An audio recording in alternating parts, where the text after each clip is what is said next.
مولانا صاحب سے کہ ممبر پہ جلوہ فروش ہو کے خطاب فرمائیں.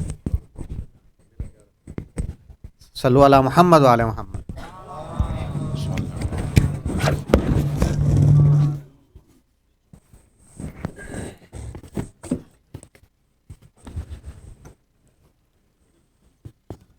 فاتحہ. اللہم صلی علی محمد و علی محمد. بسم اللہ الرحمن الرحیم. الحمد للہ رب العالمین الرحمن الرحیم مالک یوم الدین.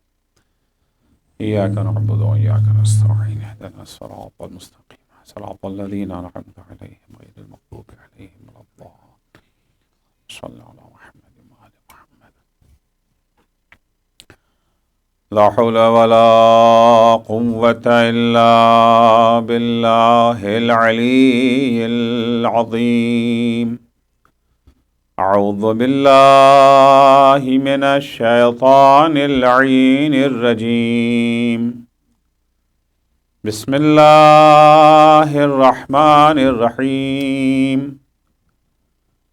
الحمد لله والصلاة والسلام على رسول الله وعلى آله آل الله لا سيما بقية الله ولعنة الله على أعدائهم أعداء الله من يومنا هذا إلى لقاء الله. أما بعد فقد قال الله يا أيها الذين آمنوا هل أدلكم على تجارة تنجيكم من عذاب أليم تؤمنون بالله ورسوله وتجاهدون في سبيل الله بأموالكم وأنفسكم ذالکم خیر لکم ان کنتم تعلمون. صلوات پڑھیں گے محمد وآل محمد.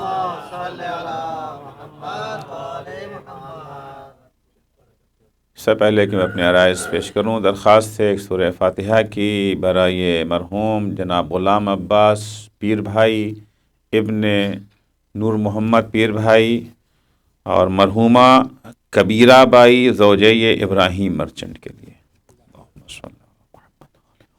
بسم اللہ الرحمن الرحیم.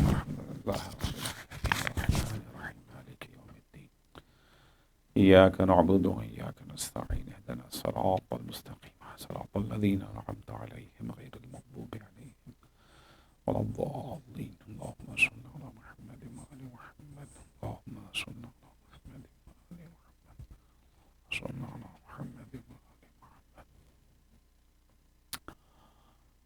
جیسا کہ اعلان کیا گیا ہے، کچھ منٹ میں ان برادران کے لیے جو اردو نہیں سمجھ سکتے ہیں، فارسی ان کی زبان ہے، کچھ عرائض ان کے لیے پیش کرتا ہوں. اگرچہ میرے خیال میں 2 سے زیادہ شاید یہاں پر نظر نہیں آ رہے ہیں، لیکن بہرحال اب آپ لوگوں کو صبر تو کرنا ہی پڑے گا. ایک صلوات پڑھے محمد و آل محمد پر. بعرض ادب در خدمت برادران فارسی زبان کہ ظاہراً ہم از افغانستان تشریف دارن، ہم از ایران.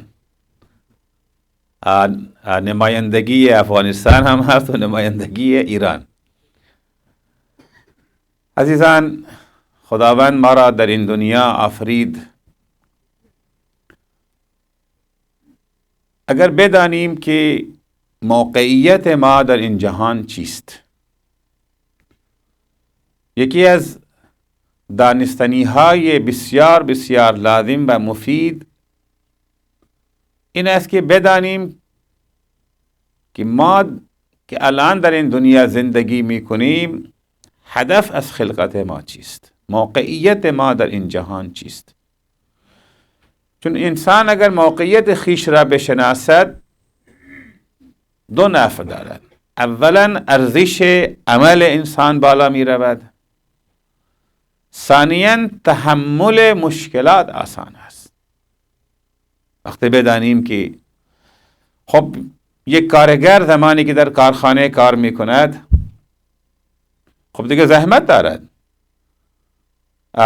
مشقت دارد، سرصدای فراوان، صداهای گوشخراش، ولی خب دیگه تحمل میکنه، هیچگاه داد نمیزنه آقا چرا اینقدر سرصدا هست، خاموش کن، ساکت، سلام. چون توقع دارد که وقتی کارخانه آمد، کارخانه یعنی جایی حالا دیگه شلوغ، سرصدا.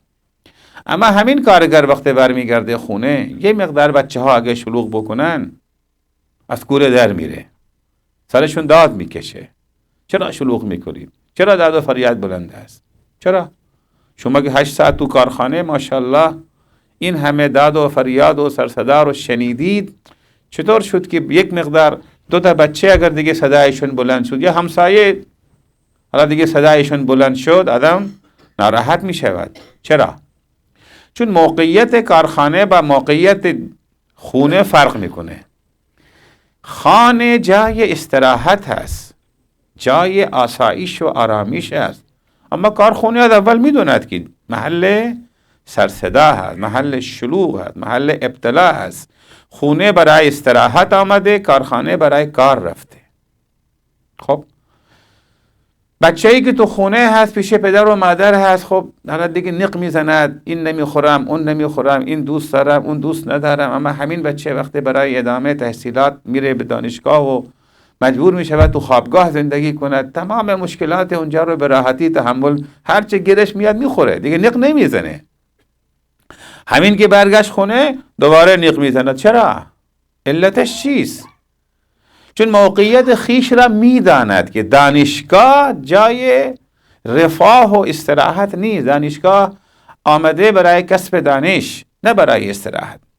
حالا زیاد وقتتون نگیرم، ما هم که وارد این دنیا شدیم اگر بدانیم که برای چی اینجا آمده ایم، برای کار یا برای استراحت. اگر ما برای کار اینجا آمدیم، اگر آپ لوگ بھی سمجھ رہے ہیں، میں فارسی ہی پڑھوں پوری، بہتر یہی ہے، صلوات پڑھے محمد و آل محمد. اگر بدانیم که هدف از آمدن به این جهان چیست، برای چی آمده ایم؟ خودمون که نه آمدیم، فرستاده نه، ما را دیگه فرستاده اند، خودمون که نه آمدیم. خب اگر ما را فرستاده اند برای چی؟ برای استراحت. خب اگر برای استراحت ما اینجا آمده ایم، هر چی که ضد استراحت هست باید از اون دیگه تنفر داشته باشیم. اگر استراحت گیرمون نیامد، راحتی گیرمون نیامد و دوچار حالا دیگه مشکلات شدیم، باید داد ما بلند شود که چرا ما گرفتار مشکلات هستیم. ما به این جهان آمده بودیم برای استراحت، برای آرامش، نه آمده بودیم برای زحمت و مصیبت و مشکلات و اونچنانی که الان باش دست و پنجه نرم میکنیم. ولی اگر بدانیم نه، اینجا برای استراحت نیامدیم، اینجا آمده ایم تا برای اونجا آذوقه فراهم کنیم. کارخونه 8 ساعت کار میکنیم تا برای 16 سال زندگی بعدی آذوقه تهیه کنیم. لذا مشکلات کارخونه رو به راحتی تحمل میکنیم، مشکل برای ما ندارد. اگر بدانیم که این زندگی 50 ساله، 60 ساله، 70 ساله، 80 ساله، حالا خدا به هر کس هر مقدار داد، نصیبش ما شد، این زندگی هدفش استراحت نیست. زندگی اصلی ما در اون جهان واپسینه، در جهان آخرت هست. زندگی اصلی و زندگی حقیقی آن زندگی هست. خب دیگر نق نمیزنیم، هرچه هم اینجا مشکل باشد تحمل میکنیم. فقط تمام حواسمون به این مطلب هست که آیا آذوقه تهیه کردیم برای اونجا یا نه. اگر برای اونجا توانستیم آذوقه رو فراهم کنیم، دیگر هیچ مشکلی ندارد، همه چیز راحت هست. خب واقعا ببینیم که هدف از آمدن چیست. اون کسی که ما رو فرستاده هست میگوید ما خلقت الجن والانس الا لیعبدون، ما جن و انس را نیافریدیم، نفرستادیم مگر برای چی؟ برای عبادت. البته منظور از اینجا عبادت یعنی اطاعت، یعنی تنها چیزی که سبب فراهم شدن آذوقه برای اون جهان هست اطاعت از خداوند است. هرچه مشکل هم زندگی ما داشته باشد، هرچه زحمات در این دنیا ما مجبور باشیم حالا این تمام زحمات ها رو دیگه تحمل کنیم و زحمت بکشیم، اگر اون هدف تامین شد دیگه مشکلی نیست. اما خدای نکرده از اطاعت خداوند غافل شدیم.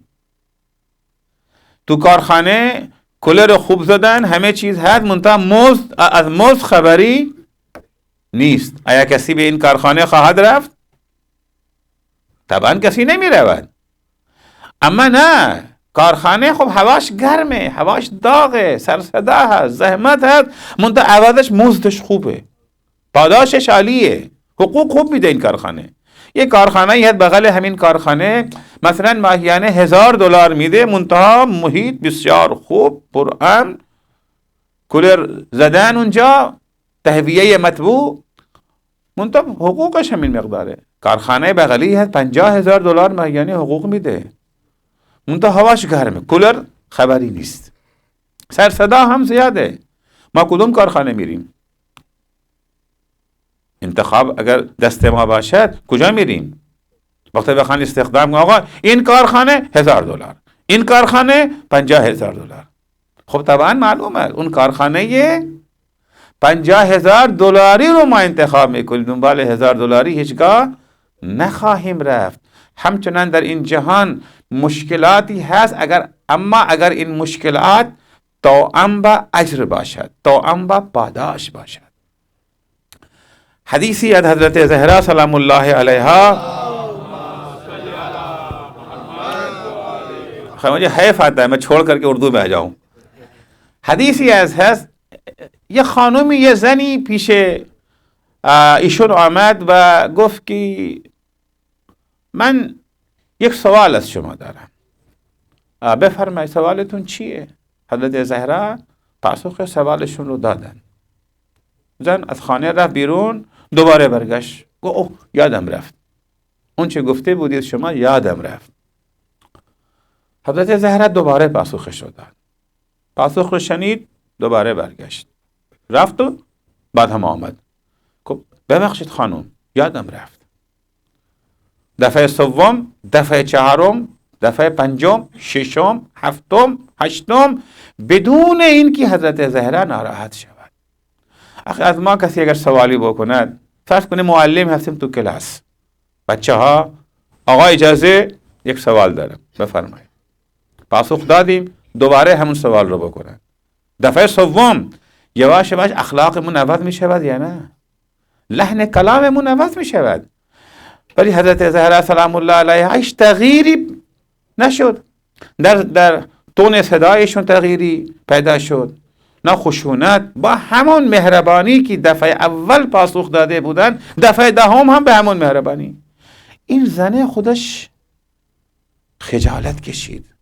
دفعه دهم که آمد گفت ببخشید خانم این پاسخ رو برای خودم نمیخوام، یه همسایه دارم خانومی هست، اون از من سوال کرده بود، من چه کنم حافظم بسیار ضعیفه، وقتی از خونه میرم بیرون یادم میره. برگشتم، من به شما زیاد زحمت دادم و شما منت نهادید بر من که با این خونسردی و با این حسن اخلاق به من پاسخ دادید.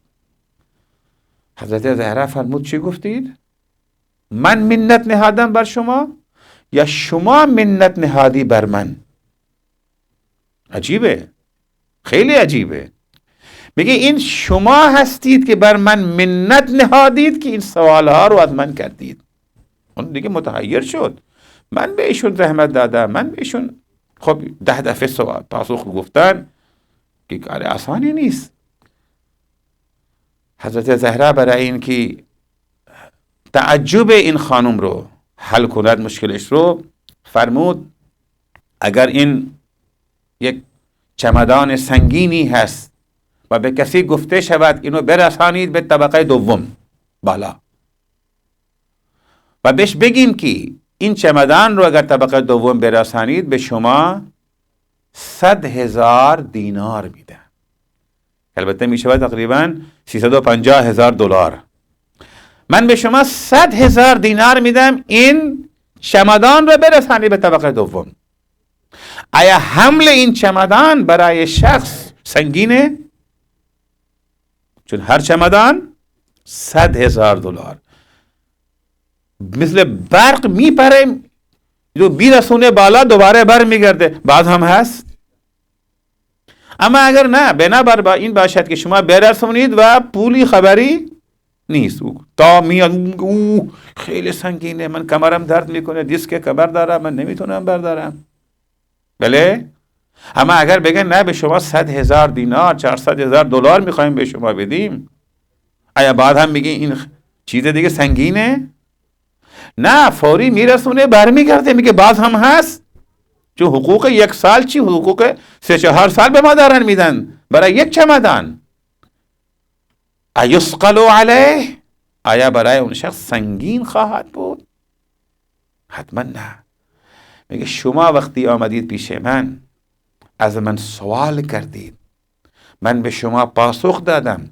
خداوند در مقابل این پاسخ دادن، برای هر پاسخ به قدری به ما اجر داده که اگر این اجر و ثواب را تبدیل کنم به لؤلؤ و این لؤلؤها رو انبار کنیم، همینطوری این انبارش تا آسمان میرسد و بعد هم پایان ندارد.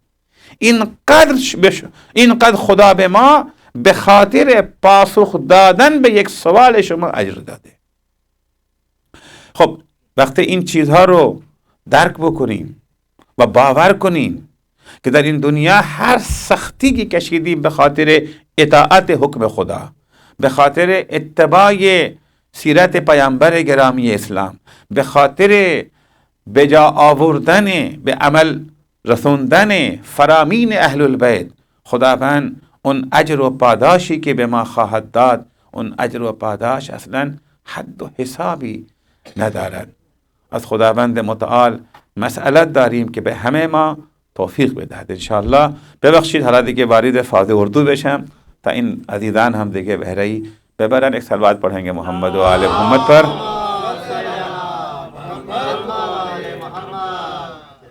عزیزو، آج کے زمانے میں یہ کہنا کہ علم بہت اہم چیز ہے، اس کو ثابت کرنے کے لیے کوئی خاص دلیل دینے کی ضرورت نہیں ہے۔ ایک زمانہ تھا کہ جب علم کی اہمیت جو ہے بیان کرنا پڑتی تھی کہ علم اتنا اہم ہے۔ نہیں، آج تقریباً ہر شخص کو حصول علم کی اہمیت کا اندازہ ہو چکا ہے۔ ہر شخص سمجھتا ہے کہ علم حاصل کرنا کتنا ضروری ہے۔ حتیٰ وہ انسان جو خود جاہل ہے، خود اسے علم حاصل کرنے کا موقع نہ مل سکا، اس کی بھی یہی خواہش اور کوشش رہتی ہے کہ اس کی اولاد کم سے کم زیور علم سے آراستہ ہو جائے۔ ہزاروں مشکلیں برداشت کرتا ہے، ہزاروں پریشانیاں برداشت کرتا ہے تاکہ اس کی اولاد زیور علم سے آراستہ ہو جائے۔ خب لیکن علم کی دنیا اتنی جو ہے وسیع ہے، اتنا وسیع میدان ہے کہ ایک انسان سارا علم حاصل کرنا چاہے سارا علم حاصل نہیں کر سکتا۔ مجبور ہے ہم انتخاب کرنے کے لیے، چنتے ہیں، سب تو حاصل نہیں کر سکتے ہیں۔ ہم انتخاب کرنے کی کوشش کرتے ہیں کہ وہ علم جس کی اہمیت، جس کی قیمت، جس کی ضرورت ہماری زندگی میں زیادہ ہے، اسے ہم پہلے حاصل کرنے، اور اگر وقت بچا تو دوسرے علم کی طرف بھی قدم بڑھائیں گے۔ البتہ ہر ایک کی نگاہ میں علم کی افادیت کا اپنا اپنا معیار ہے، اپنا اپنا انداز ہے۔ کسی کے ہاں علم کی افادیت یہ ہے کہ زیادہ پیسے کہاں ملیں گے۔ آج کل علم کو جوڑ دیا گیا ہے روزی روٹی سے۔ علم ایک معنوی چیز تھی مگر آج وہ ایک مادی چیز بن گئی ہے۔ لہذا آپ دیکھیں گے کہ 10+2 کرنے کے بعد ایڈمیشن کے لیے ان کالجوں میں ایڈمیشن ملنا مشکل ہوتا ہے، ان شعبوں میں کہ جہاں کے اوپر پیسہ زیادہ ہے۔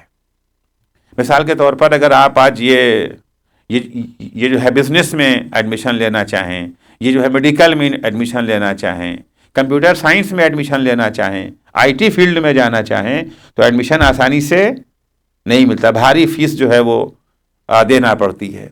لیکن بعض شعبۂ علم ہیں جہاں خوشامد کر کے آپ کو قبول کر لیں گے.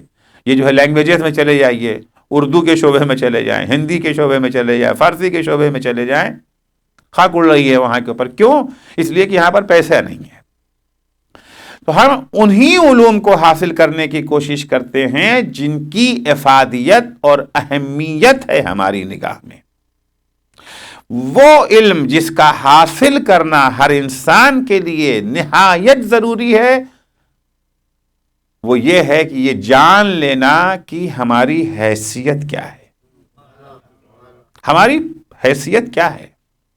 کیونکہ جب ہمیں اپنی حیثیت کا علم اور اندازہ ہو جاتا ہے تو اس کا دو فائدہ ہے. ایک فائدہ تو یہ ہے کہ ہمارے عمل کی قیمت بڑھ جاتی ہے. اگر ہمیں پتہ چل جائے کہ ہم کہاں جا رہے ہیں، شادی کے گھر میں جا رہے ہیں یا موت کے گھر میں جا رہے ہیں، ہمیں پتہ ہی نہیں ہم کہاں جا رہے ہیں، نکل پڑے. وہاں یہ جو ہے خدا نخواستہ کسی کا انتقال ہو گیا تھا، موت کا گھر تھا، کپڑا ہم وہ پہن کے گئے جو شادیوں میں پہن کے جایا جاتا ہے، بنے ٹھنڈے تھوڑے. وہاں پہنچے، اب وہاں جو ہے گھر گھر کے ہمیں دیکھ رہا ہے، گھر گھر کے ہمیں دیکھ رہا ہے. دوسرے لوگ بھی آئے ہوئے ہیں، وہ جو ہے وہ کپڑا پہن کر کے آئے ہیں جو عام طور سے غم کے گھروں میں پہن کے جایا جاتا ہے، موت کے گھر میں پہن کے جایا جاتا ہے. ان سے لوگ قاعدے سے مل بھی رہے ہیں، ان کا شکریہ بھی ادا کر رہے ہیں، اور ہمیں ہر کوئی گھور گھور کے دیکھے جا رہا ہے. برتاؤ لوگوں کو کیوں؟ بات کیا ہے؟ کہ بات یہ ہے کہ آپ کو اتنی تمیز نہیں، کہاں آپ گئے ہیں. عمل وہی عمل ہے، کام وہ بھی آئے، میں بھی آیا، انہوں نے بھی اپنا ٹائم صرف کیا، ہم نے بھی اپنا ٹائم صرف کیا، انہوں نے بھی اپنا پیسہ صرف کیا، ہم نے بھی اپنا پیسہ صرف کیا. ان کا سب شکریہ ادا کر رہے ہیں، اور ہمیں یا اسی طریقے سے شادی کے گھر میں ہم یہ جو ہے موت کا کپڑا پہن کر کے چلے گئے، غم کا کپڑا پہن کر کے وہاں چلے گئے. تو عزیزو، اگر یہ پتہ چل جائے کہ ہم جہاں جا رہے ہیں وہاں کس حیثیت سے جا رہے ہیں، تو ایک تو عمل کی قیمت میں اضافہ ہو جاتا، عمل وہی عمل ہے. دوسرے، مشکلوں کو برداشت کرنا آسان ہو جاتا ہے. کیونکہ ظاہر سی بات ہے کہ مثال کے طور کے اوپر ایک انسان کسی کارخانے میں جاتا ہے کام کرنے کے لیے، ایک مزدور. اب کارخانہ کوئی ایسی جگہ تو نہیں ہے کہ جہاں بالکل پرسکون جگہ ہو، مشینیں چل رہی ہیں، مشینوں کی جو ہے وہ گھڑگھڑاہٹ ہے، ہتھوڑے برس رہے ہیں، چیخ ہے، پکار ہے، ہنگامہ ہوتا ہے وہاں پر. 8 گھنٹہ کم سے کم یہ جو ہے وہ جاب کرتے ہیں، 8 گھنٹہ شور، وہ بھی معمولی شور نہیں، مشینوں کی جو ہے گڑگڑاہٹ کوئی معمولی شور نہیں ہے. آرام سے اسے برداشت کر رہے ہیں. لیکن جب اپنے گھر آتے ہیں اور آرام کرنا چاہ رہے ہیں، بچوں نے شور کرنا شروع کر دیا، پڑوسیوں نے کہیں شور کرنا شروع کر دیا، یا اگر ہندوستان پاکستان میں ہو تو وہاں تو ہارن لگ جاتے ہیں، مجلس ہے تو ہارن لگا ہے، محفل ہے تو ہارن لگا ہوا ہے.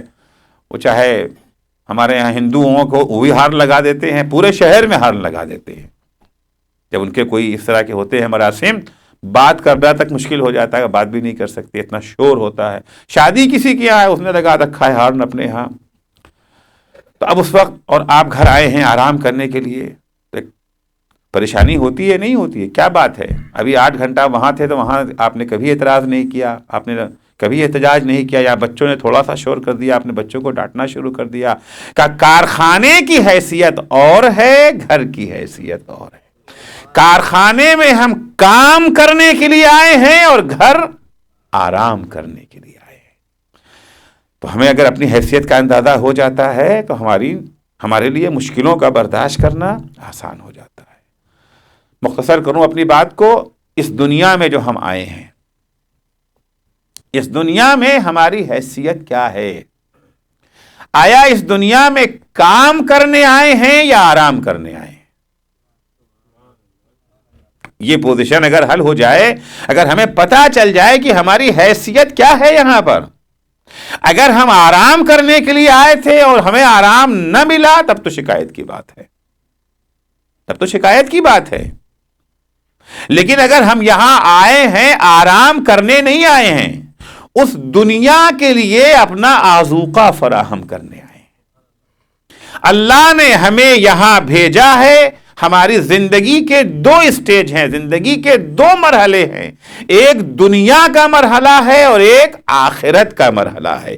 دنیا کی زندگی تمہیدی زندگی ہے، آخرت کی زندگی اصلی زندگی ہے۔ ان الدار الآخرہ لہی الحیوان، اصل زندگی آخرت کی زندگی ہے۔ جس طرح سے کارخانے میں 8 گھنٹہ جو کام کرتے ہیں، وہ 8 گھنٹہ کیا ہے؟ وہ 8 گھنٹہ تمہیدی زندگی ہے، تیاری کی زندگی۔ 8 گھنٹے میں تیاری کرتے 16 گھنٹے کے لیے، کیونکہ اگر 8 گھنٹے میں ہم نے 16 گھنٹے کے لیے آذوقہ نہ فراہم کیا تو وہ 16 گھنٹے کی زندگی ہماری مشکل ہو جائے گی۔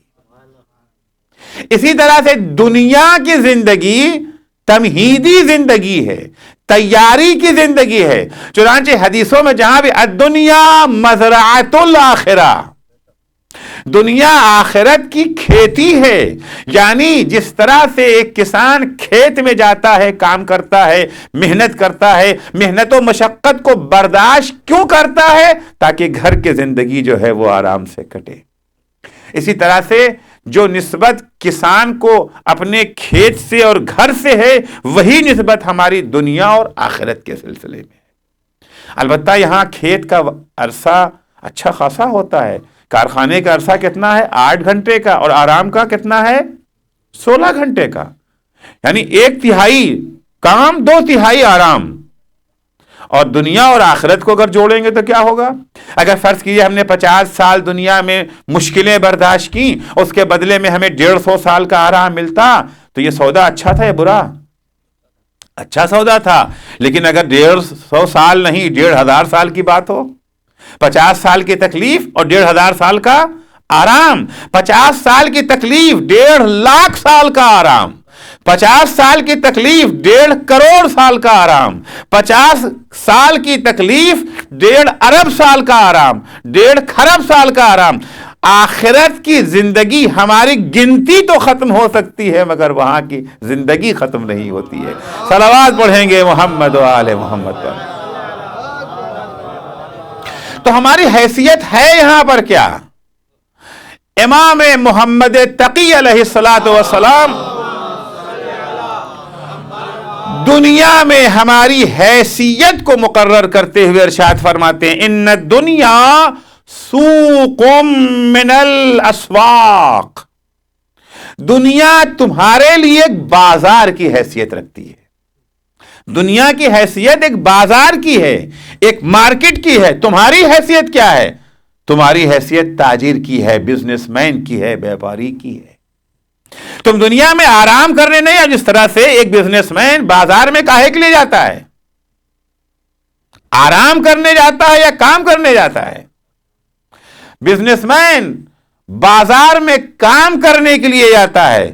تمہیں بھی دنیا میں اگر ہم نے بھیجا ہے تو کچھ خریدنے کے لیے بھیجا ہے، کچھ تجارت کرنے کے لیے بھیجا ہے، کچھ حاصل کرنے کے لیے بھیجا ہے۔ ان الدنیا سوق من الاسواق، بہت سارے بازار ہوتے ہیں نا، وہ چھوٹے چھوٹے بازار ہیں، یہ ایک بڑا بازار ہے، بڑے پیمانے کا بازار ہے۔ پوری دنیا کی حیثیت تمہارے لیے بازار کی ہے، تمہاری حیثیت کاہے کی ہے؟ تاجر کی ہے، بیوپاری کی ہے، بزنس مین کی ہے۔ کاہے کے لیے ہم آئے ہیں؟ بزنس کرنے کے لیے آئے ہیں، تجارت کرنے کے لیے آئے ہیں۔ ہر بزنس اور تجارت کے لیے کیپٹل ضروری ہے۔ کوئی بزنس، کوئی تجارت بغیر کیپٹل کے نہیں ہوتی ہے۔ اب چاہے وہ تھوڑا ہو کیپٹل یا زیادہ ہو، چھوٹے پیمانے کا کاروبار ہو یا بڑے پیمانے کا، لیکن ہر بزنس میں، ہر تجارت میں کیپٹل ضروری ہے، سرمایہ ضروری ہے، پونجی ضروری ہے۔ کیا ہے ہماری پونجی اس بازار دنیا میں؟ ڈالر، پاؤنڈ، روپیہ، درہم، دینار، ریال، کیا ہے؟ سونا، چاندی۔ اس بازار دنیا میں جو ہم تجارت کے لیے آئے ہیں، کیپٹل ہمارا، سرمایہ ہمارا، ہماری اپنی زندگی ہے۔ یہی زندگی ہمارا سرمایہ ہے، یہ حیات ہمارا کیپٹل ہے، اسی کو انویسٹ کر رہے ہیں ہم۔ تو دنیا کی حیثیت کیا ہوئی؟ بازار کی. ہماری حیثیت کیا ہے؟ تاجر کی. کیپٹل کیا ہے؟ زندگی. بزنس میں فائدہ بھی ہوتا ہے، گھاٹا بھی ہوتا ہے. فائدہ اگر ہو گیا تو خوشی کی بات ہے، اور گھاٹا ہو گیا تو افسوس کی بات ہوتی ہے نا. بعض لوگوں کا ہارٹ فیل ہو جاتا ہے.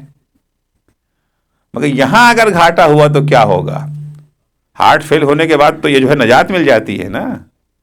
مگر یہاں تو ہارٹ فیل ہونے کے بعد اب زندگی شروع ہوگی. اگر ہم نے امام محمد تقی علیہ الصلوۃ والسلام فرماتے ہیں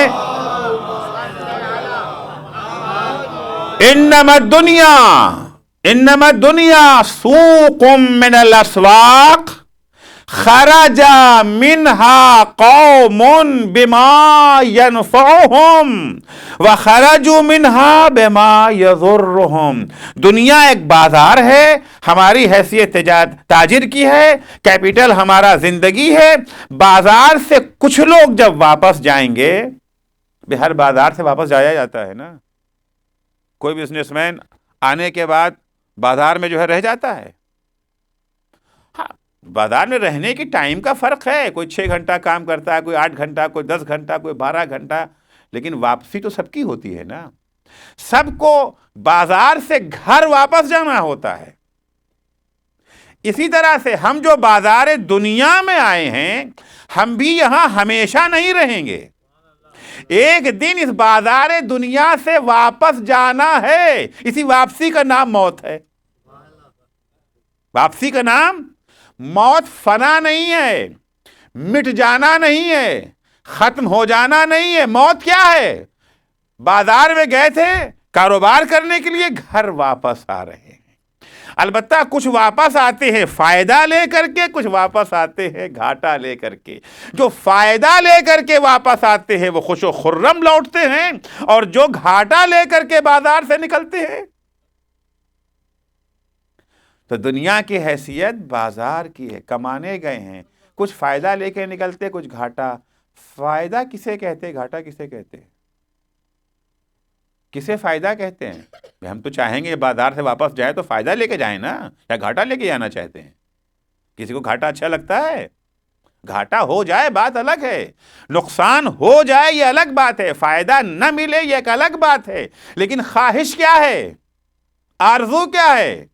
ہر تاجر کی، ہر جو ہے بیوپاری کی، ہر کاروباری کی آرزو یہ ہوتی ہے کہ فائدہ لے کر کے نکلے. تو فائدہ کہتے کسے ہیں؟ پتہ تو چلے کہ ہم جو گئے واپس گھر گئے ہیں اپنے، تو فائدہ لے کر کے گئے ہیں یا گھاٹا لے کے گئے ہیں؟ تو بڑا آسان جواب ہے. فائدہ یعنی مال کی قیمت کا مل جانا. جو مال ہم نے انویسٹ کیا تھا اگر قیمت مل گئی اس کی. ہم یہ جو ہے گیہوں لے گئے تھے بیچنے کے لیے، چاول لے گئے تھے بیچنے کے لیے، سونا لے گئے تھے بیچنے کے لیے، چاندی لے گئے تھے بیچنے کے لیے. $10 لاکھ قیمت تھی، ہمیں $10 لاکھ قیمت مل گئی.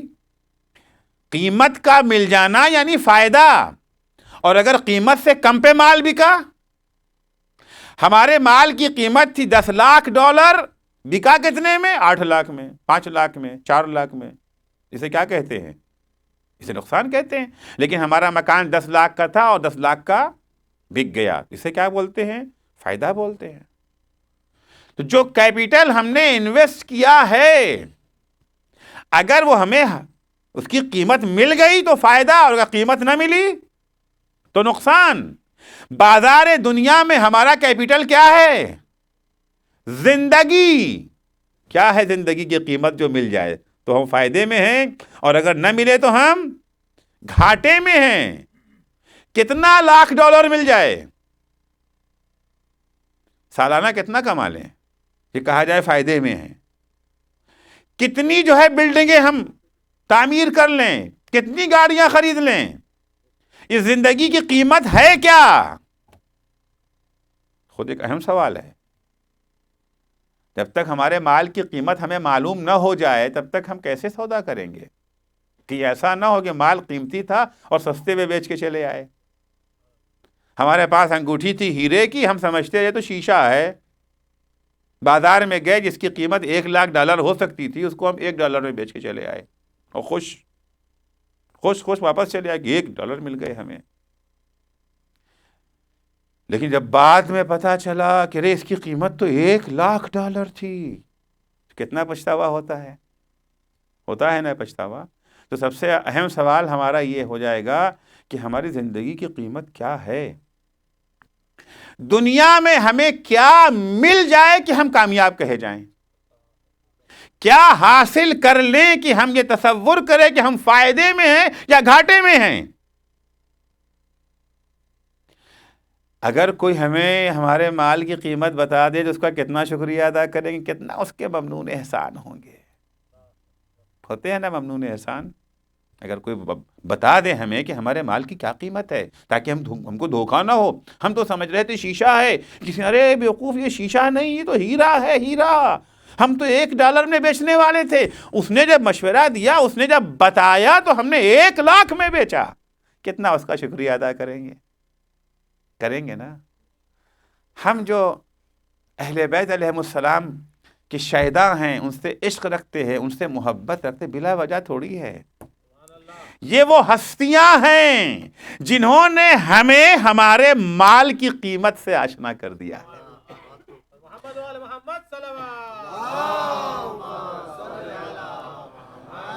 جب اپنے مال کی قیمت جاننے کے لیے ہم مولائے کائنات حضرت علی ابن ابی طالب علیہ السلام کی خدمت میں گئے، مولا ہماری زندگی کی قیمت کیا ہے، قیمت بتا دیجئے تاکہ بازار دنیا میں آنے کے بعد جو ہم نے انویسٹ کیا ہے اس کے بدلے میں کیا حاصل کر لیں. ایک دفعہ مولا کہتے ہیں الا انہ لیس لانفسکم ثمن الا الجنہ فلا تبیعوها الا بہا. آگاہ ہو جاؤ، تمہاری زندگی کی قیمت جنت کے سوا کچھ نہیں ہے. جب بھی زندگی کا سودا کرنا تو جنت سے کمتر پہ نہ کرنا سودا. صلوات پڑھیں گے محمد و آل محمد پر. جب بھی زندگی کا سودا کرنا، بازار دنیا میں آئے ہو، البتہ ہم چاہیں یا نہ چاہیں ہمارا کیپٹل صرف ہو رہا ہے. چاہے سوتے میں صرف کریں، چاہے جاگتے میں صرف کریں، چاہے نماز پڑھتے ہوئے صرف کریں، چاہے ان کو جو ہے وہ دھوکہ دینے میں صرف کریں، ان کی ٹوپی ان کے سر رکھنے میں صرف کر دیں، غیبت میں صرف کریں، تہمت میں، یہ صرف ہو رہا ہے. کیپٹل آپ کا صرف ہو رہا ہے، یہ آپ کے اختیار میں نہیں ہے کہ بس ہو چکا ہے بزنس تھوڑا روک لیتے ہیں. یہ رکنے والا نہیں ہے. روزانہ جو بھی کیپٹل اللہ نے آپ کو دیا تھا، نہیں معلوم ہے 50 سال کا کیپٹل ہے، 60 سال کا ہے، 70 سال کا ہے، کچھ پتہ نہیں نہ ہے کتنا اللہ نے دیا ہے. جتنا بھی دیا ہے یہ ہر ثانیہ، ہر لمحہ، ہر سیکنڈ صرف ہو رہا ہے. ابھی اسی وقت صرف ہو رہا ہے. آپ سن رہے ہیں، آپ کا وقت صرف ہو رہا ہے. میں سنا رہا ہوں، میرا وقت صرف ہو رہا ہے. تو ہوشیار تو رہے کہ صرف جو ہو رہا ہے بدلے میں کیا مل رہا ہے. بدلے میں کیا مل رہا ہے. بہت مزہ آیا ہماری زندگی کی قیمت یہی ہے، مزہ ہے. زندگی کی قیمت کیا ہے ہماری. بہت مزہ آیا. ارے واہ، وہاں گئے تھے، مجلس پڑھا، ہمیں $500 مل گئے. ایک گھنٹے کی ہماری قیمت $500 ہے، $200 ہے، $100 ہے کیا ملا ہمیں؟ آپ کو سننے میں کیا ملا، مجھے سنانے میں کیا ملا؟ الا انہ لیس لانفسکم ثمن الا الجنہ. ہوشیار ہو جاؤ، آگاہ رہو، تمہاری زندگی کی قیمت جنت کے سوا کچھ نہیں ہے. ایک ایک ثانیہ جو ہمارا صرف ہو رہا ہے، اگر یہ سیکنڈ، یہ منٹ ہمیں جنت سے قریب کر رہا ہے تو ہم فائدے میں ہیں، اور اگر جنت سے دور کر رہا ہے تو ہم گھاٹے میں ہیں. کیا ہم نے حاصل کیا اس کے بدلے میں؟ عمر صرف ہو رہی ہے ہمارے اختیار میں. پیدا ہوتے ہی عمر کا میٹر چل پڑا. جو کیپٹل اللہ نے دیا تھا وہ کم ہونا شروع ہو گیا. امام حسن مجتبی علیہ السلام فرماتے ہیں، یا ابن آدم انک لم تزل فی حدم عمرک منذ سقطت من بطن امک. اے فرزند آدم، جس دن سے تو نے دنیا میں قدم رکھا ہے تیری عمر گھٹنا شروع ہو گئی. عمر گھٹنا شروع ہو گئی. 70 سال کا کیپٹل تھا، ایک دن چلا گیا، ایک دن کم 70 سال، ایک مہینہ کم 70 سال، ایک سال اور چلے گا 69 سال، 68 سال بچا، 67 بچا. جتنا بڑھتے جا رہے ہیں اتنا کیپٹل ہمارا گھٹتا جا رہا ہے. سالگرہ کا مطلب کیا ہوتا ہے؟ برتھ ڈے کا مطلب کیا ہے؟ کیپٹل بڑھا یا گھٹا؟ تو کیپٹل گھٹنے پہ خوشی ہوتی ہے غم؟ یہ برتھ ڈے پہ پارٹی کا ہے کہ بھائی عمر گھٹ رہی ہے یا بڑھ رہی ہے؟ گھٹ رہی ہے کہ بڑھ رہی ہے؟ خوشی یا غم؟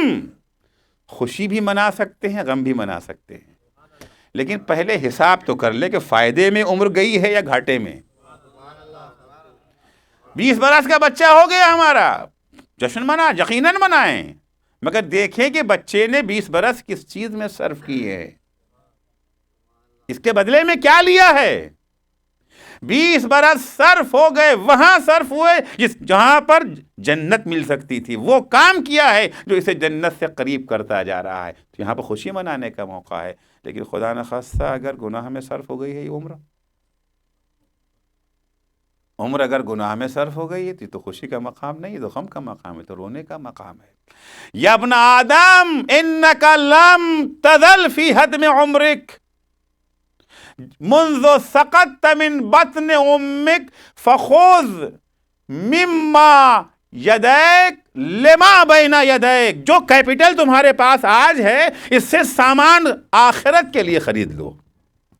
یہ وقت تو جا رہا ہے نا، پیسہ تو تمہارا برباد ہو رہا ہے، کیپٹل صرف ہو رہا ہے، چاہو یا نہ چاہو.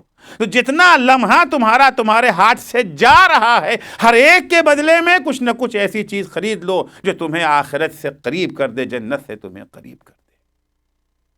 اس کے بعد امام مومن اور کافر کا فرق بتاتے ہیں. مومن کسے کہتے ہیں؟ اگر ہم لوگوں کی مومن کی تعریف اور ہوتی ہے نا، ہم لوگ مومن کسی اور چیز کو کہتے ہیں، فلاں کام کر لے تو بڑا مومن ہے. ہاں تبرک بانٹا تھا، اس میں یہ جو ہے حلیم بانٹا تھا، بہت مومن آدمی ہے. بریانی بانٹا تھا، بہت مومن آدمی ہے. ہمارے یہاں معیار یہ ہے نا. مگر امام کیا فرماتے ہیں؟ امام کیا فرماتے ہیں؟ ان المؤمن یتزود والکافر یتمتع. کافر اپنے سرمایے کو عیش و عشرت میں اڑا دیتا ہے، اور مومن اپنے اس سرمایے سے زیادہ آخرت فراہم کرتا ہے، زیادہ آخرت اختیار کرتا ہے. تو یہ سرمایہ جو ملا ہے ہمیں وہ گھٹ رہا ہے. قیمت کیا ہے اس کی عرض کیا؟ ہماری زندگی کی قیمت کیا ہے؟ جنت. البتہ یہ جو ہے مومنوں کی زندگی کی قیمت جنت ہے، اور جو امیر المومنین ہے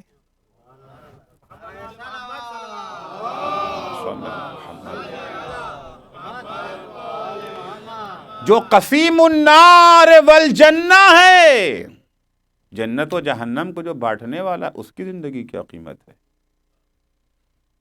قسیم النار والجنہ. یہ صرف شیعہ عقیدہ نہیں ہے، سنی بھی کہتے ہیں. اسی علم میں میں نے امام شافعی کا وہ شعر پڑھا تھا. جو لوگ تھے وہاں مجلس میں، امام شافعی کیا کہتے تھے؟ علی حبہ جنہ قسیم النار والجنہ. علی جو ہے جنت اور جہنم کے تقسیم کرنے والے ہیں. امام احمد حنبلی جو اہل سنت حضرات ہیں، 4 فرقے ہیں نا ان کے، شافعی، مالکی، حنبلی، حنفی. حنبلی فرقہ وہ ہے جو وہابیت سے سب سے زیادہ قریب ہے. سلفی اور وہابی جس کو احترام کی نگاہ سے دیکھتے ہیں، حنفیوں کے تو وہ خلاف ہیں، جتنا وہ ہمارے خلاف ہیں اتنا ان کے بھی خلاف ہیں، حنفیوں کے بھی خلاف ہیں. حنبلیوں کو وہ امام احمد حنبل کو احترام سے نگاہ سے دیکھتے ہیں. کسی نے امام احمد حنبل سے آ کر کے کہا کہ لوگ کہتے ہیں علی قسیم النار والجنہ ہے، کیا مبالغہ؟ کیوں تمہیں تعجب ہے؟ کون کہہ رہا ہے؟ امام احمد حنبل کہہ رہے ہیں تمہیں تعجب ہے علی کی قسم النار والجنہ ہونے میں؟ کہا ہاں کیسے ہو گئے؟ کہا تم نے پیغمبر کی حدیث نہیں سنا ہے؟ یا علی لا یحبک الا مؤمن ولا یبغضک الا منافق. اے علی تم سے محبت نہیں کرے گا مگر مومن، تم سے دشمنی نہیں رکھے گا مگر منافق. بتاؤ مومن کا ٹھکانہ کہاں ہے؟ کہا جنت میں، اور منافق کا ٹھکانہ کہا جہنم میں. تو علی کی محبت تقسیم کر رہی ہے نا. معیار جہنم کیا بنا؟ بغض علی. معیار بہشت کیا ہے؟ محبت علی ہے. صلوات پڑھیں گے محمد و آل محمد پر. جو خود قسیم النار والجنہ ہے اس کی زندگی کی کیا قیمت ہے؟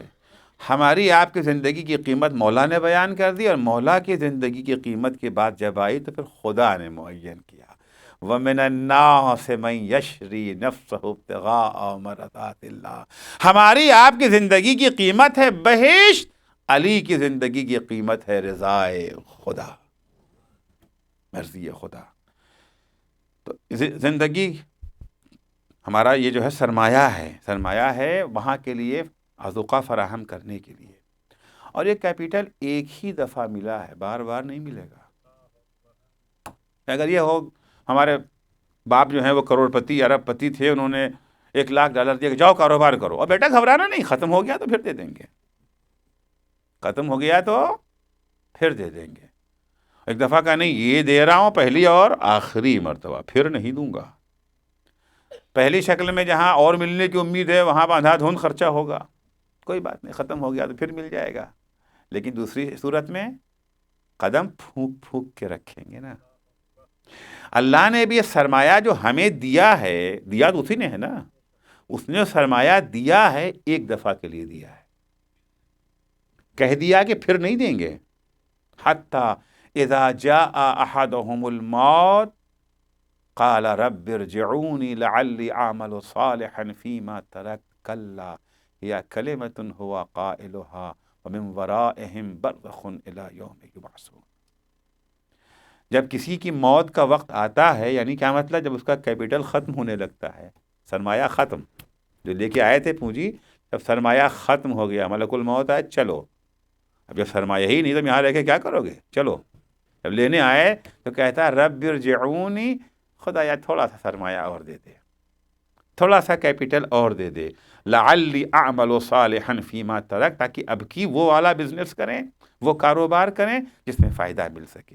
وہاں انویسٹ کریں گے جو ہمیں جنت سے قریب کر سکے. اب کوئی برا کام نہیں کریں گے، اب زندگی کو برباد نہیں کریں گے، نہ گپے لڑا کر کے زندگی کو تباہ کریں گے، نہ غیبت میں، نہ تہمت میں، نہ دھوکے میں، نہ فریب میں. پوری زندگی تیری اطاعت میں صرف ہوگی. کاروبار بھی کریں گے تو وہ کاروبار جو تجھے پسند ہے. لوگوں کے ساتھ ہنسیں گے، ملیں گے، بیٹھیں گے، بات کریں گے، تیرے حکم کے مطابق کام کریں گے. تھوڑا سا دیتے. خدا کہتا کلا، اب نہیں. یہ والا کلا نہیں جو آپ لوگ کہتے ہیں، یہ عربی والا کلا ہے. ہاں میں دیکھا پڑھا کلا کے لوگ ہیں، مرنا یہ کلا تو ہم کسی اور چیز کو کہتے ہیں، وہ نہیں ہے.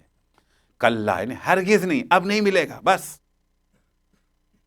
کیوں خدا؟ تو کریم ہے، تو سخی ہے، نہ تیرے خزانے میں کمی ہے نہ تو بخیل ہے. پھر نہیں، وہی تو کہتے ہیں نا. اب تبرک آپ بانٹ رہے، لائے ہیں، آپ کا تبرک محدود ہے اور مجمع زیادہ ہے. ایک دفعہ کے بعد پھر کوئی آئے لینے تو اب سے کہ اب نہیں. اگر آپ کے انبار لگا ہوا، آؤ لے جاؤ، ایک لے جاؤ، دو لے جاؤ. یہی ہوتا ہے نا، جہاں پر اگر مجمع کم ہے اور تبرک زیادہ ہے تو کیا کرتے ہیں؟ زبردستی بھی دیتے ہیں اور لے جاؤ. لیکن اگر تبرک کم مجمع زیادہ تو پھر کیا کرتے ہیں؟ نہیں، اب نہیں. خدایا تیرے خزانے میں کیا کمی ہے؟ تو قادر ہے، تو سخی بھی ہے. اگر بہت سے لوگ ہے تو ان کے پاس بہت، مگر بخیل ہے، کلیجہ نہیں ہے دینے والا. ہے تو بھرا تو بہت کچھ ہے، میں عادت ہے اسی بخل کی. خدایا تو سخی بھی ہے، تو قادر بھی ہے، نہ تیرے خزانے میں کمی ہے نہ تیرے کرم میں. خدایا مانگ رہا ہے، دے دے نا اسے ایک زندگی اور. تو نے پہلی زندگی بغیر مانگے دے دی تھی. مانگا تھا ہم نے؟ مانگا تو نہیں تھا نا. ہم نے کہا تھا بھیج دے ہمیں دنیا میں. زندگی ہم نے مانگی تھی، بلا مانگے دے دیا. تو اتنا کریم، اتنا سخی، بلا مانگے تو نے پہلی زندگی دے دی. تھوڑی سی مانگنے پہ دے دے. اب تو مانگ رہا ہے یہ بندہ، تو کیسا کریم ہے. جواب قدرت ملے گا، میرا کرم ہے جو میں نے کہا کہ اب نہ دوں گا.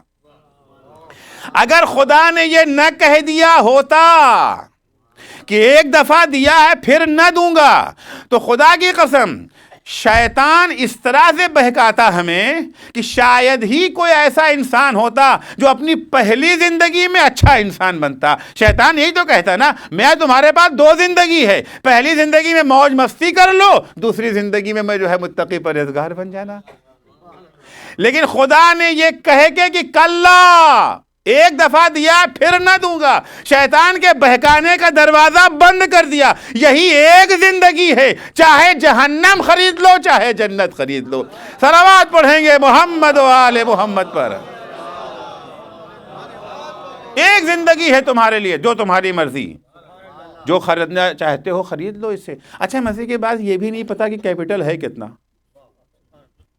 یہ بھی عجیب بات ہے. اگر آپ کو پتا ہو کہ آپ کے پاس $1 کروڑ ہے تو 90 لاکھ شاہانہ خرچہ, 10 لاکھ جب بچے اب ذرا سا سنبھال, 10 لاکھ الگ سے بینک میں رکھ دیا تھا. جب یہ نوبت آئے گی یہ 90 لاکھ آسانی سے خرچہ کرو. اگر پتہ چل جاتا کہ 60 سال کی زندگی ہے, 70 سال کی زندگی ہے, 50 تو 40 سال اپنا آرام سے کٹتا ہو. آخری 5-10 سال جو بچتا, جیسے عام طور سے ہم لوگوں کو اگرچہ معلوم نہیں ہے پھر بھی ایک حساب تو اندازہ لگا لیتے ہیں نا کہ 60 سال زندہ رہنا ہے اور پھر 70 سال زندہ رہنا ہے تو ٹھیک ہے. یہ جو ہے جاب کی زندگی 60 سال کی ہوتی ہے. ریٹائرمنٹ کے بعد تب داڑھی بھی رکھ لیں گے, تب نماز بھی پڑھ لیں گے, تب حج بھی کر لیں گے. کسی صاحب پہ حج واجب ہو گیا, 40-45 سال عمر, ان کا حج کو چلے جائیے کہ نہیں مولانا ابھی تو بہت سارے گناہ کرنے ہیں نا. ہاں ان کا یہ تھا کہ اگر حج کرنے چلے گئے تو داڑھی رکھنا پڑے گی. اب یہ پتہ نہیں کہاں سے ذہن میں آ گیا کہ حج میں اور داڑھی میں کیا تعلق ہے. بھئی داڑھی اگر واجب ہے تو ہمیشہ واجب ہے. مونڈنا اگر حرام ہے چاہے آپ حج کریں یا نہ کریں کیا فرق ہوتا ہے.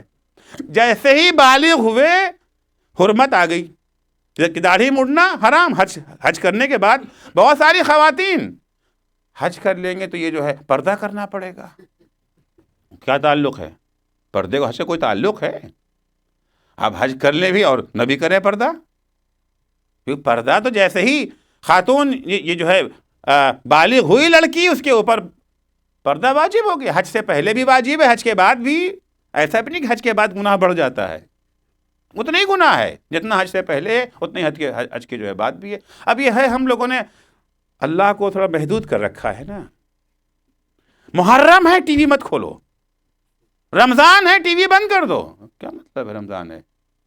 اور عید کے دن جتنا کمایا تھا سب لٹا دیا.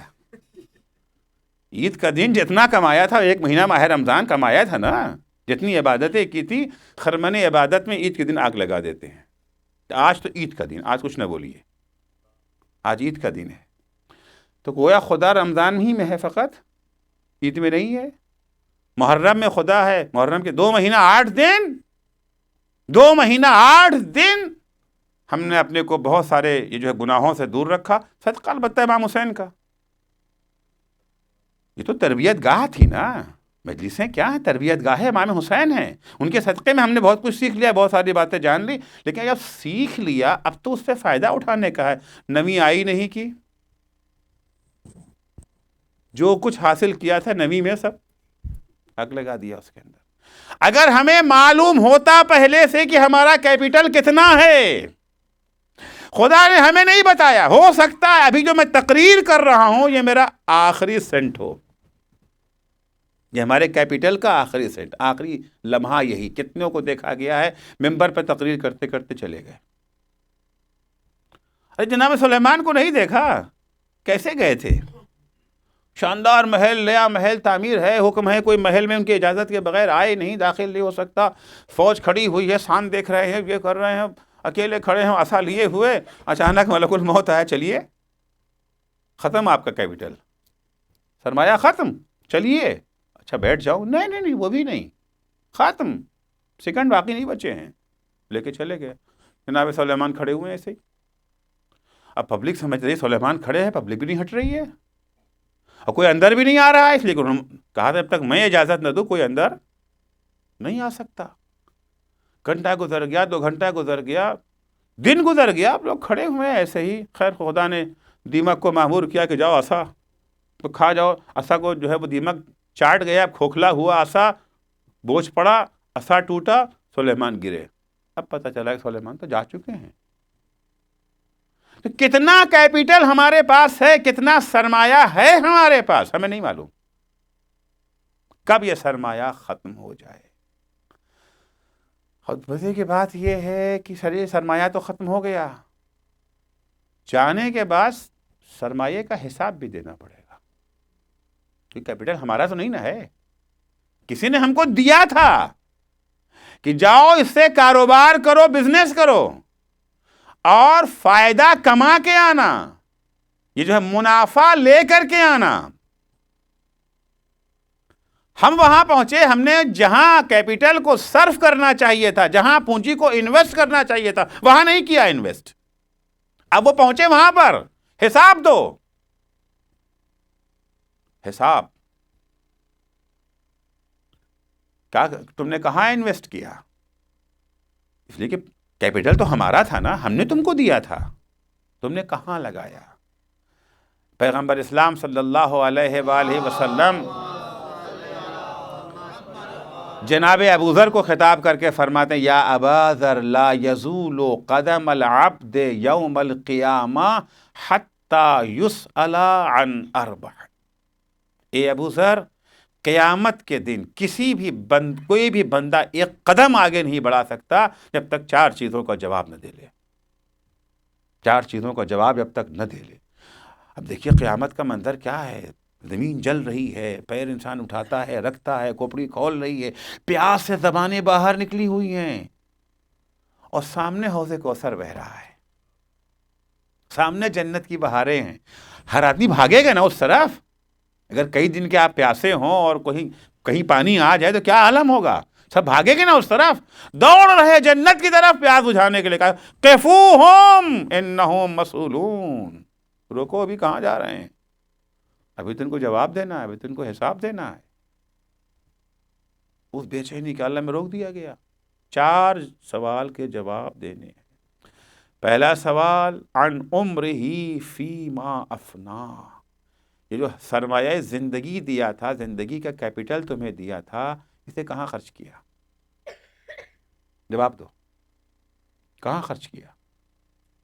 ایک منٹ کا حساب دیا جائے گا، خرچ کہاں کیا؟ بعض لوگ کہتے ہیں دس از مائی لائف، یہ میری زندگی، جیسے میں چاہوں جیوں. کس کو کیا حق ہوتا ہے ٹوکنے بولنے؟ ٹھیک ہے، ہمیں حق نہیں ہے، مگر جس کی زندگی اس کو تو حق ہے نا. ہمیں حق نہیں ہے، آپ کو حق نہیں ہے روکنے ٹوکنے کا، لیکن اس کو تو حق ہے، کیونکہ زندگی آپ کی. کہاں سے شرم نہیں آتی کہتے ہوئے دس از مائی لائف؟ خرید کے کہاں سے لائے ہو بھائی؟ کہاں سے خریدا ہے بتا دو ہمیں بھی، تھوڑی اور خرید لیں.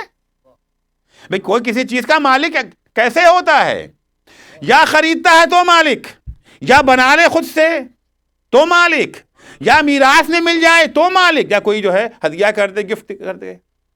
4 ہی راستے تو ہیں نا. ہم نے خود تو جو ہے بنایا نہیں.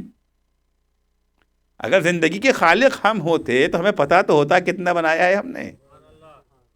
خالق تو ہم ہیں نہیں، خریدا بھی نہیں ہم نے، کہاں بکتی زندگی؟ میراث میں بھی نہیں ملا ماں باپ سے. جن کے پاس خود نہیں ہے وہ ہمیں کیا دیں گے؟ تو مالک ہم نہیں ہیں، مالک وہ ہے، زندگی اس نے ہمیں دی ہے، اسے حق ہے پوچھنے کا. پہلا سوال عن عمرہ فیما افنا، جواب دو زندگی کو تم نے کہاں خرچ کیا، کس چیزوں میں صرف کیا. اگر ان چیزوں میں صرف کیا ہے جس کے لیے ہم نے بھیجا تھا، ہم نے اجازت دی تھی، بہت اچھی بات ہے. وعن شبابہ فیما ابلا، دوسرا سوال ہے جوانی کے بارے میں، کہ جوانی بڑھاپے میں کیسے بدلی، جوانی کو کہاں صرف کیا. خود زندگی کا ایک حصہ ہے نا جوانی. زندگی کے 3 حصے ہوتے ہیں، بچپن، جوانی اور بڑھاپا. جب پوری زندگی کا سوال ہو چکا تو جوانی تو اس میں آ گئی. یہ الگ سے سوال کیوں؟ کہا نہیں، یہ اسپیشل کیپٹل ہے، یہ خصوصی سرمایہ ہے. بالکل ہم لوگوں کے تصور کے برخلاف کہتے ہیں جوانی تو دیوانی ہوتی ہے، کچھ بھی کرے جوان ہیں، ہوتے ہیں نا، جوان ہیں. یعنی ان کو جو ہے ہر چیز کی پرمیشن ہے. نہیں، وہاں معاملہ الٹا ہے. جوانی ایک اسپیشل کیپٹل ہے، اس کے بارے میں خصوصی سوال ہوگا. اس کو تم نے کہاں خرچ کیا؟ جوانی خصوصی کیپٹل ہے. ہاں خصوصی کیپٹل ہے. جوانی میں جتنی عبادت ہو سکتی ہے اتنی بڑھاپے میں تھوڑی ہو سکتی ہے. بوڑھے سے کہیے 100 رکعت نماز پڑھ لو، شب قدر بیچارہ پریشان ہو جاتا ہے.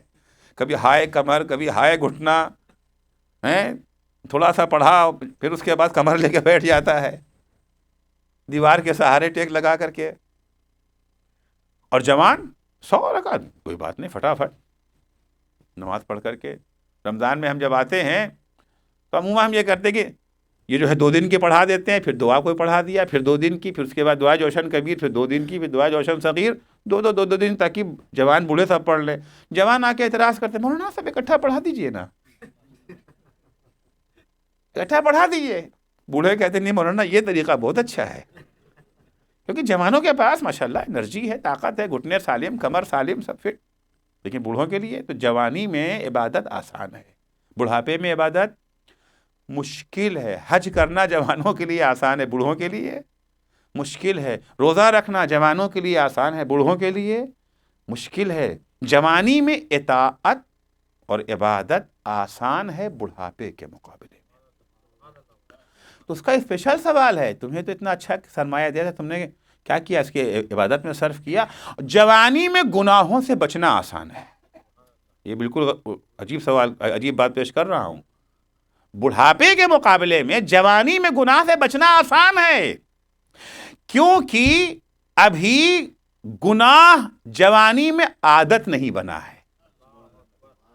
بڑھاپا آتے آتے گناہ عادت میں شامل ہو جاتا. عادت کو چھوڑنا بہت مشکل ہوتا ہے.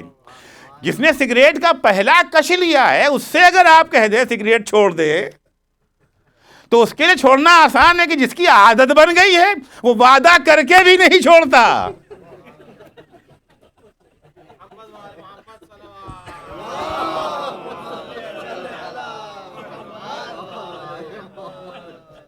عادت بن گئی ہے نا، عادت کو چھوڑ، ترک عادت مشکل ہوتا ہے، ترک عادت مشکل ہے.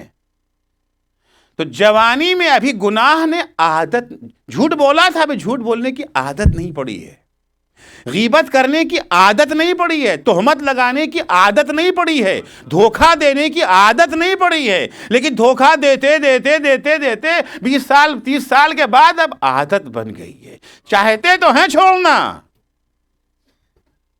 چھوٹ نہیں پاتا ہے. تو جوانی اسپیشل کیپٹل ہے. جوانی میں اگر کوئی گناہ کر دیتا ہے، تم تو چھوڑ سکتے تھے، تمہارے توبہ کرنا زیادہ آسان تھا، تم نے توبہ کیوں نہیں کیا؟ ان شباب ہی فیما ابلاہ. دوسرا سوال جوانی کے بارے میں ہے، جوانی بڑھاپے میں کیسے بدلی؟ تیسرا سوال ان مال ہی من این اکتسبہ وفی من فقہ. ٹائم تو پورا ہو گیا مگر فارسی والا ٹائم تو کاٹ دے گا نا اس میں سے. محمد اچھا فارسی میں ایک ہی تھے، دوسرے اردو سمجھتے ہیں، ان کے لیے مشکل نہیں تھی. ان مال ہی من این اکتسبہ وفی من فقہ. مال کے بارے میں سوال ہوگا کہ لائے کہاں سے تھے، خرچ کہاں کیا. دونوں سوال. نہ تم لانے میں آزاد ہو، کمانے میں آزاد ہو، جیسے چاہو کماؤ، اور نہ خرچ کرنے میں آزاد ہو، کیونکہ تمہارا نہیں نہ ہے، یہ مال اللہ کا مال ہے. کہاں سے لائے، کہاں خرچ کیا. دنیا میں پہلا سوال تو ہو جاتا ہے کبھی کبھی کہ لائے کہاں سے، خرچ کہاں کیا. آپ اگر بینک میں جائیں $50,000 $1,00,000 اچانک رکھیں تو فوراً جو ہے وہ کہاں سے لائے، آپ کان کھڑے ہوتے ہیں نا، کہاں سے لائے، کہاں خرچ کیا. آپ کے بینک میں $5,00,000 تھے، آہستہ آہستہ آپ نے خرچ کر دیا، کوئی نہیں آئے گا پوچھنے کہاں خرچ کیا. لیکن لائے کہاں سے، قیامت میں دونوں کا سوال ہے، کہاں سے لائے اور کہاں خرچ کیا. چوتھا سوال اور مجلس تمام. ان حبنا اہل البیت کیف عمل بہ. ہم اہل بیت کی محبت کے بارے میں سوال ہوگا کہ تم نے اس کو کس طرح سے استعمال کیا. اہل بیت کی محبت بہت بڑی نعمت ہے نا. کچھ وہ ہیں جس نعمت سے محروم ہیں، اور ہم جن کے پاس یہ نعمت ہے، اس نعمت کے بارے میں سوال ہوگا کہ تمہارے پاس تو محبت اہل بیت تھی، اس کے باوجود تمہارا عمل ایسا کیوں ہوا؟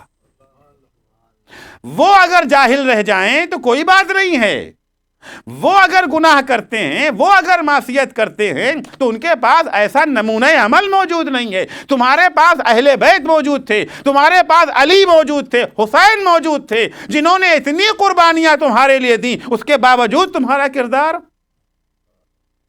چوتھا سوال، حبنا اہل البیت، تم نے کیا کیا؟ ہمارے محبت کے ساتھ کھلواڑ کیا تھا؟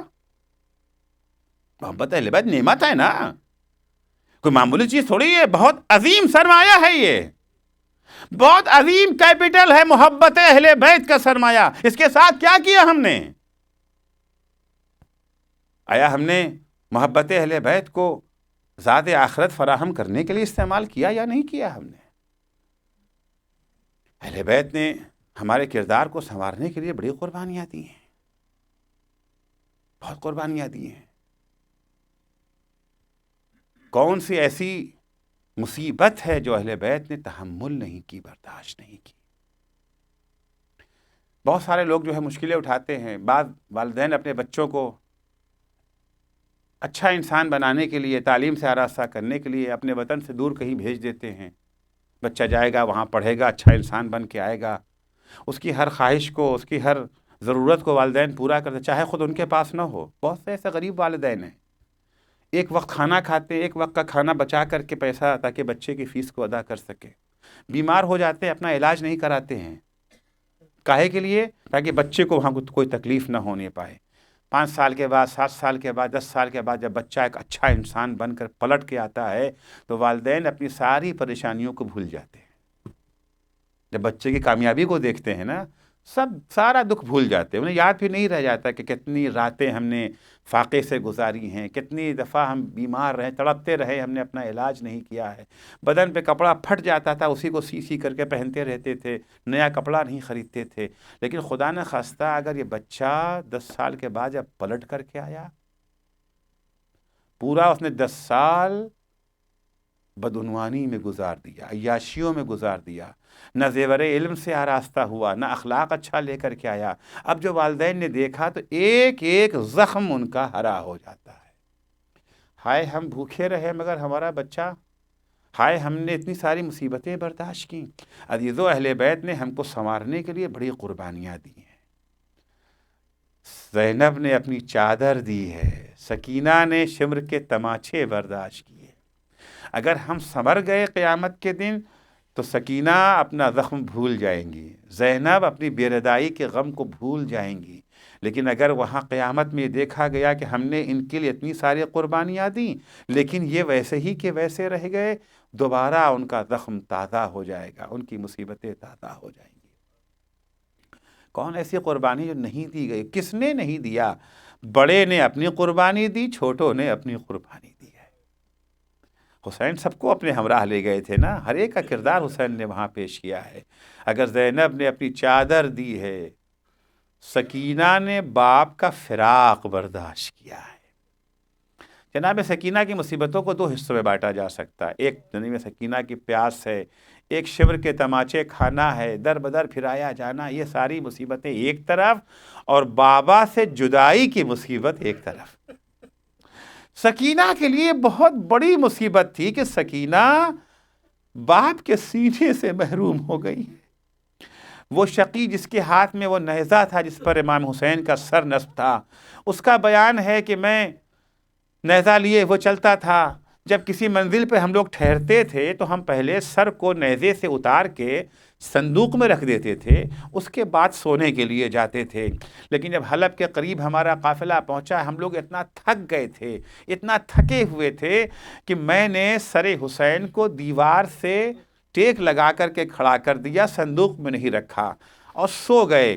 رات کے جب ایک حصہ گزرا ہے تو اچانک میری آنکھ کھلی تو میں نے کیا دیکھا، جہاں اہل بیت اطہار بیٹھے تھے وہاں سے ایک چھوٹی سی ننھی سی بچی اٹھتی ہے، نیزے کی طرف آگے بڑھتی ہے، پھر سہم کر کے رک کر کے پیچھے ہٹ جاتی ہے، کبھی آگے بڑھتی ہے کبھی پیچھے ہٹتی ہے۔ میں نے یہ منظر دیکھا، اگرچہ میں جاگ رہا تھا لیکن میں نے اپنی آنکھیں بند کر لی تاکہ بچی یہ سمجھے کہ میں سو گیا ہوں۔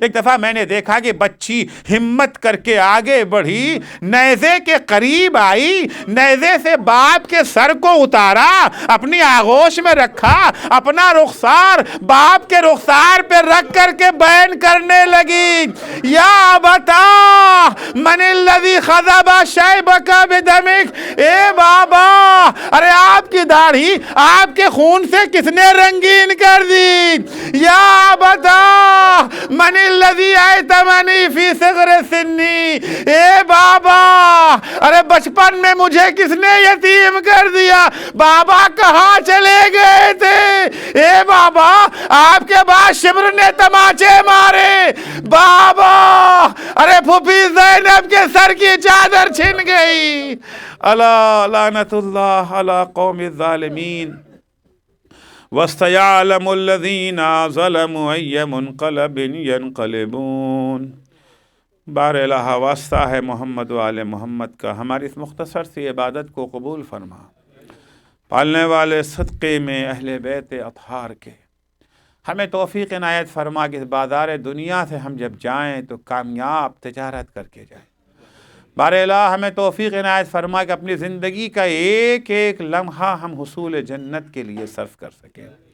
معبود تجھے واسطہ ہے محمد و آل محمد کا، جو بیمار ہیں انہیں شفائے کاملہ عنایت فرما، جو مقروض ہیں ان کے قرضوں کو ادا فرما، جو پریشان حال ہیں ان کی پریشانیوں کو دور فرما۔ بار الہ جو بے گناہ قید خانوں میں اسیر ہیں ان کی رہائی کا انتظام فرما، عزت و آبرو کے ساتھ وہ اپنے گھروں کو واپس لوٹیں۔ معبود تجھے واسطہ ہے محمد و آل محمد کا، جو بے اولاد ہیں انہیں نیک اور صالح اولاد عنایت فرما، جو صاحب اولاد ہیں انہیں اپنی اولاد کی دینی تعلیم و تربیت کی توفیق کرامت فرما۔ معبود تجھے واسطہ ہے محمد و آل محمد کا، جو بے روزگار ہیں انہیں حلال اور پاکیزہ روزگار عنایت فرما، جو با روزگار ہیں انہیں اپنے بے روزگار بھائیوں کی خبرگیری کی توفیق کرامت فرما۔ بار الہ شیعیان حیدر کرار، محبین اہل بیت اطہار، زائرین سید الشہداء، ان سب کی دشمنوں سے ان کے جان مال عزت آبرو کی حفاظت فرما۔ بار الہ ان کے دشمن اگر قابل اصلاح ہیں تو اصلاح، و الا انہیں نیست و نابود فرما۔ معبود مراجع کرام اور رہبر معظم انقلاب کی حفاظت فرما۔ بار الہ امام زمانہ کے ظہور میں تعجیل فرما، جب حضرت کا ظہور ہو تو ہمارے اعمال ایسے ہوں کہ ہم ان کے اصحاب و انصار میں شمار ہو سکیں۔ اللہم عجل فی فرج مولانا صاحب الزمان وجعلنا من عوانہ و انصارہ، ماتم حسین۔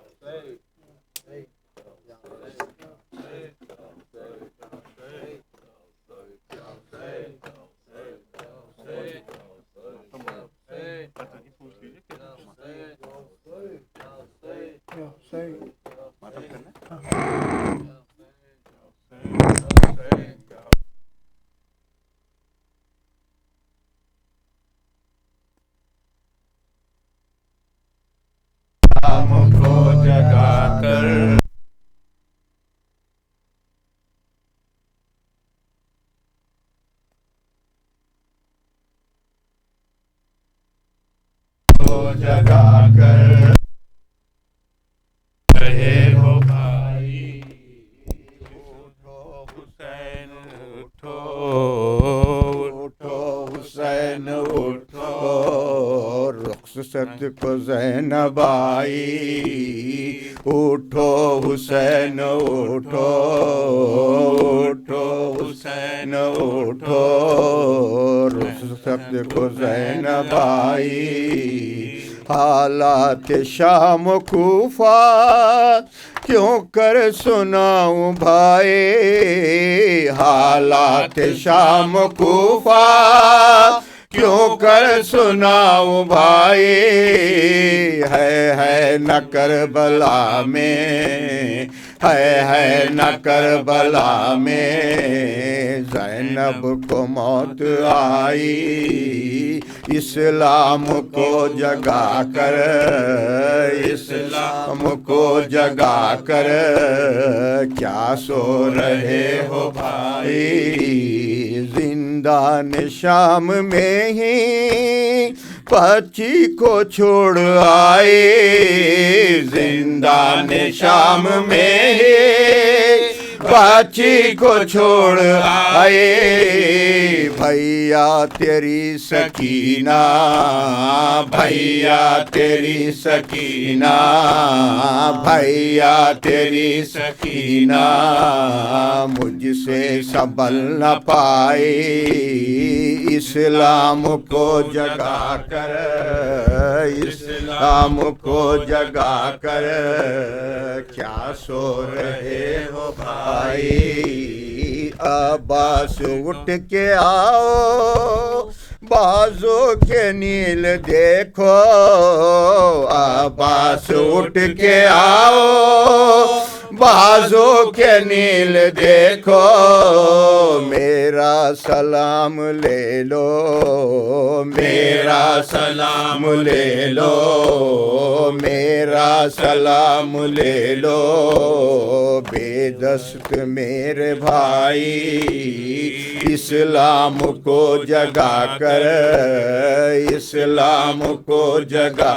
کر کیا سو رہے ہو بھائی، کیا پوچھتے ہو عالم جبر یزیدیت کا، کیا پوچھتے ہو عالم جبر یزیدیت کا، بھائی کی لاش پر بھی، بھائی کی لاش پر بھی، بھائی کی لاش پر بھی خواہر نہ رونے آئی، اسلام کو جگا کر، اسلام کو جگا کر کیا رو رہے ہو بھائی، اب اس کے آگے میری زباں ہے عاجز، اب اور اس کے آگے میری زباں ہے عاجز،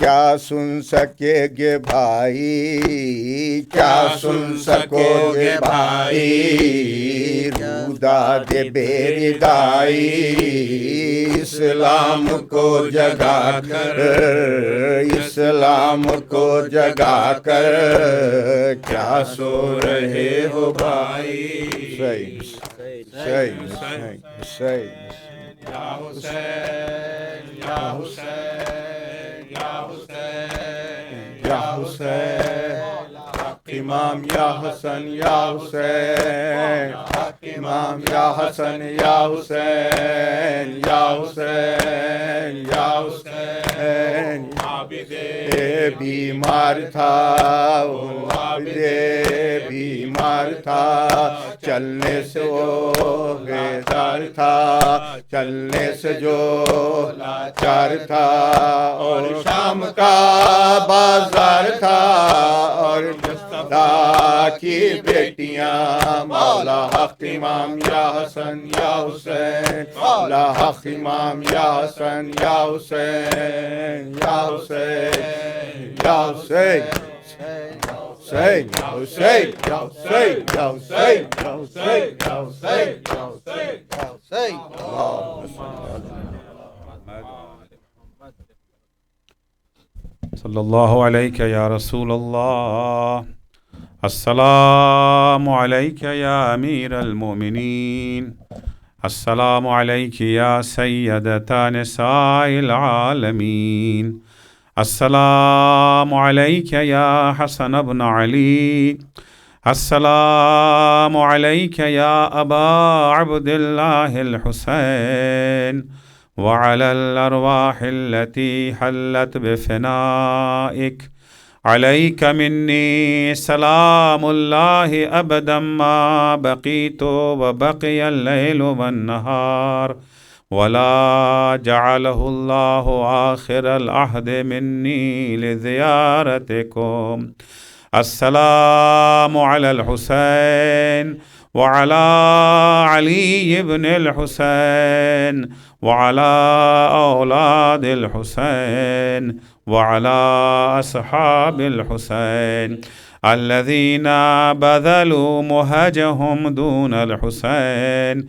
السلام عليك يا قمر بني هاشم أبا الفضل العباس. السلام عليك يا شريكة الحسين زينب. السلام عليك يا علي بن الحسين. السلام عليك يا محمد بن علي. السلام عليك يا جعفر بن محمد. السلام عليك يا موسى بن جعفر. السلام عليك يا علي بن موسى.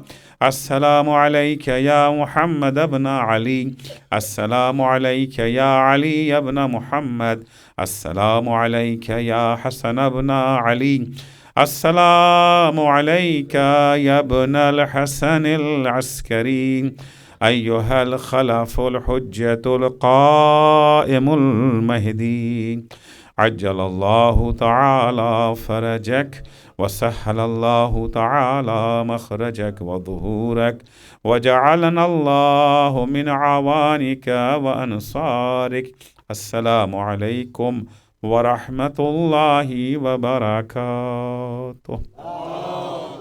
صل على محمد. اللهم صل على محمد.